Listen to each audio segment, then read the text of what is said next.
So today I want to speak to you about loving well, loving God, loving people. Ruth is a story that I've always loved.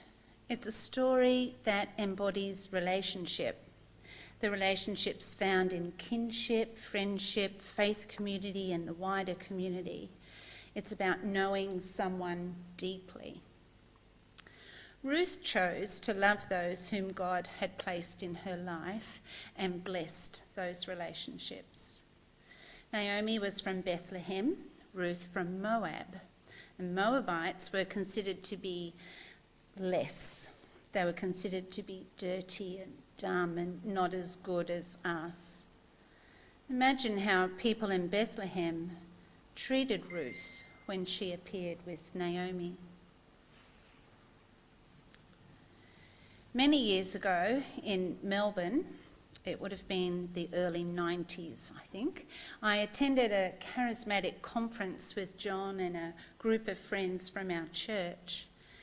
And at the end of the talk, we were given the opportunity to come forward for prophetic prayer. My friend Marion and I went forward together, and the pastor prayed over us. He described us as Naomi and Ruth. Myself as Naomi and Marion as Ruth.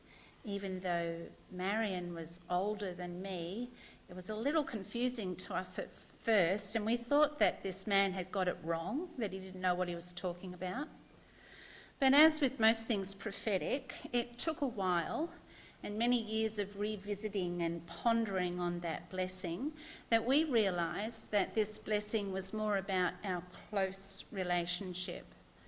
Marion is a dear friend, and our journey has been through all the ups and downs over the years, loss of family or sickness, and the joys too, births and marriages. And we have loved each other over the miles and through the years. For me, the story of Ruth embodies that blessing of friendship, that long-lasting relationship that we can enjoy and love. In the Hebrews reading, we find Christ is the perfect sacrifice. Because of Jesus' death and rising again to new life, we have a mediator to reconcile us to God. God loves the world so much that he sent Jesus to die for us. Christ died once and for all. Today and every day, God loves us and forgives us and yearns for us to be in relationship with God and with each other and with the earth. Last Tuesday evening, I listened to Uncle Ray Minikin in the Peace Talks. He had such gems of wisdom, and one that I've held on to this week, and I feel like it's been this gem that I've held on to and I've kept it in my pocket, and every now and again I take it out and I look at it or I ponder on it and think about it. And it was such a simple thing, but he shared the verse from John 3:16 where it says, God so loved the world that he gave his only son. For so long, we've held on to that biblical cornerstone of belief as a personal and individual notion of God loving me. God loves me, which is truth. But it's so much more than just God loving me. God loved all the world. Or as Uncle Ray puts it, God loved the whole world, the cosmos. Every part of the world. Yes, me, God loves me, but God loves all people, all the world. I want you to consider this. Christ died once and for all people. Consider this. Once for people of all times. Once for people of all places. Consider this. Christ died once for people of all races and nations. Once for all people of all ages, whether you're young or old, or somewhere in between. Consider this.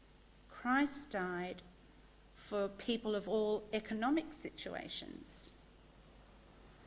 Consider this. Christ died once and for all creation, the land, the sky, the oceans, and all that dwells there. Hold on to that little gem of wisdom. Keep it in your pocket. Bring it out and consider during the week how much God loves you and how much God loves all people. And then we come to Jesus and his great commandment from the Mark reading. Once again, we see an official or a group of officials, important people, trying to entrap Jesus. This time, a group of Pharisees and followers of Herod tried to trip him up on an economic question. Taxes were quite a sore point, and the Jews were being overtaxed by the Roman government and by Herod. And it appears that Jesus had the best comeback and put these men in their place, even in their space in the temple, and their mouths hung open, speechless. On hearing the lively discourse of questions and answers, a religious scholar asked Jesus, "What is the greatest commandment?" Once again, Jesus responds with a spot-on comeback. By attaching these two commands together from the Old Testament teaching and making them one, Jesus is saying that there is no love of God except in love of neighbour.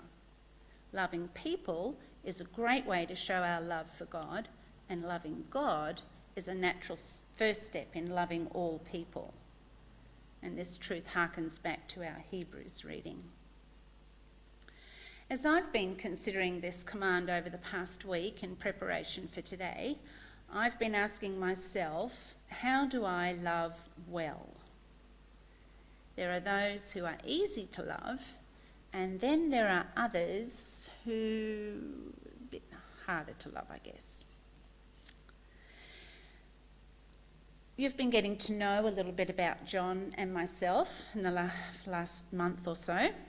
It's already been that long. And over the coming weeks and months, I hope that you'll get to know us even more. And John and I have been on a loving adventure for many years and in many places. And one way that we have loved well is through opening our home to other people. Over the years, we've had many people live with us and share our table, and it's come with many challenges, I can assure you. So over the years, John and I have had foster children live with us. They have been respite care mostly, so on weekends we would have children live with us. We've had homeless people come and share our home. We lived for a time in Darlinghurst, King's Cross area, and there are a number of people that we grew to love and welcome into our home. But one I remember rather well and with great fondness was Paul. He was an elderly man who lived in his old Holden car. It was a ute, a 1950... Sorry? 1958 panel van, which was usually parked, broken down in front of our house, and Paul was working on his car. And at first our relationship was that he needed water to work on his car, so we'd fill up his drink bottles. And then it grew to coming in and having a meal, and then it grew to he would come in and sleep on our couch in the evening. And he would come in the evening after the children had gone to bed. We'd set up the sofa bed because he didn't want a bedroom, he wanted just to sleep on the couch. And he slept on the couch and he was up and gone in the morning before we were even up. But that went on for a number of months until we left for America, and he actually found a retirement village that he could move into that took his car as well, because that was his life. Anyway, so there was homeless people, we had addicts living with us. We have had a mother who had been released from jail and needed somewhere to live with her teenage daughter. And we've had refugees living with us as well. Many of these people who have lived with us have been very challenging. But I would like to say that loving well is hard work, and being open and vulnerable to challenges is hard work. But choosing to love well will bring joy and blessing along with heartache and despair. In all that loving well, those experiences that John and I have had, the loving well comes from wanting to love God well. I can't separate them. Loving God well and loving people well comes hand in hand. The commandment asks us to love God with all our heart, with all our soul, with all our feeling and passion. It's asking us to love God with all our mind and with all our strength, with all our intellect and understanding and with all our energy. Sometimes I don't feel like I have a lot of energy, but that happens with growing older, I guess. I need more time to recover. So I want you to consider this week. Who are the people in your circle that God has called you to love well? How do you love people well? And how do you love God well? As a community of God lovers, our faith community here, how do we love our community well? They're the things to consider this week as you go. Pop those little gems of the Bible in your pocket. Bring them out during the week and consider, ponder. Think how God is calling you to love well in your place. Thank you.